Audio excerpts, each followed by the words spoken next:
Carrie is with us. Carrie is in Peoria, Illinois. Hi, Carrie. How are you? Hi, good. Thank you, Dave, for taking my call. Sure. How can Christy and I help?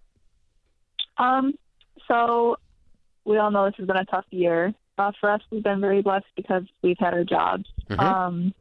My husband's a machinist and tool guy, and he is in the Army Reserve. Mm-hmm. So we saved up $24,000, and we have $22,000 worth of debt. Mm-hmm.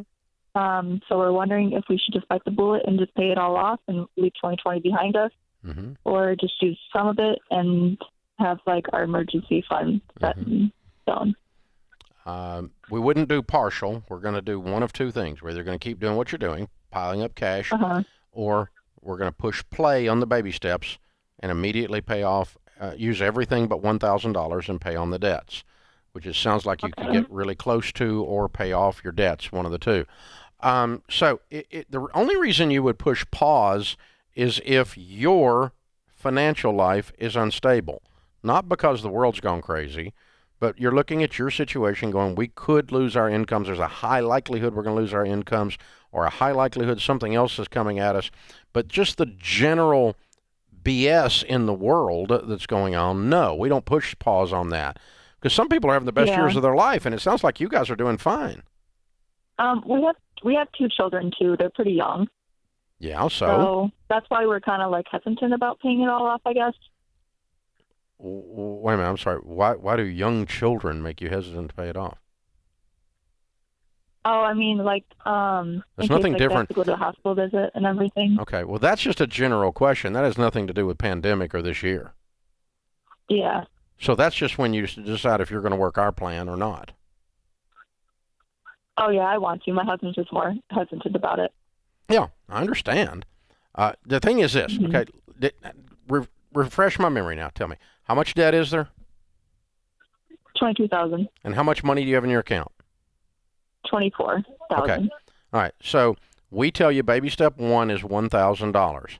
After you pay off all of your debt, you're going to have $2,000, and you will have finished baby step two, and you have no payments, right? Mm-hmm. And with no payments except your house payment on a tight budget, are you doing a written budget? Are you doing your every dollar budget with your husband? Yeah, I mean, I'm the one that writes everything down. Okay, Goop Boy needs to get involved. I know, I tell him to write stuff down, but he's just no, he doesn't need to write stuff down. He needs to look at the budget with you, and the two of you agree on it and stick to it. Yeah, I tell him. He's hesitant because he doesn't know what the flip's going on. Yeah. You're not his mommy. Yeah. You're not. He's supposed to be like a grown full man, and the two of you working together on this thing, and that's where his hesitation's coming from. Is he doesn't know what's going on. He's got this vague sense of things. So here's the thing: if he was involved in the budget, and the two of you are looking at the budget, and we're both in agreement, we're unified, and you write a check and pay off all the debt, and you look at your budget and you go, we can save $2,000 a month. We already got $2,000 in there, so next month we'll have $4,000. The next month we'll have $6,000. The next month we'll have $8,000. Then all of a sudden all this uncertainty starts to go away because you're going to build this emergency fund really, really fast, but only if the two of you get on the same page. Yeah. So the reason you're struggling with all this is you're half-butt doing all of it. Yeah, he didn't get it. Yeah. You cannot make cake without putting in the sugar. There's a recipe. And the recipe is you do the written budget and the two of you work together and you're both fully informed.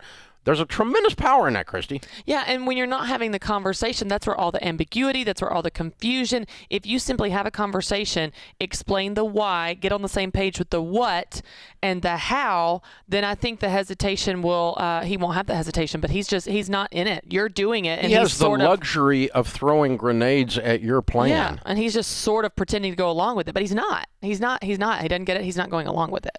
And here's the problem, Carrie. That increases fights in marriage, and it decreases the probability that you're going to win with money when the two of you aren't working together. Almost all the millionaires we interviewed for Chris Hogan's book, Everyday Millionaires, 10,000 of them said one of the keys was they were working in tandem with their spouse. None of them were dragging along dead weight. They were working together, and they were tuned in together. And there's a high correlation on that. This is like one of you disciplines the kids and the other one doesn't. You know, that's just, wait till your daddy gets home. Oh, that never happened in my house. We didn't have to wait for daddy. We already got it before he got there, and so we knew it was coming from whichever direction if we were going to misbehave. And we didn't say that over our kids either. Mm-hmm. If when you misbehave, you can expect a problem from anybody that's an adult in the house, And so same thing here. You got to both be on this, and you can't. He needs to step up. He really does. You need to call him out on it, and you can be kinder than I'm being, Carrie.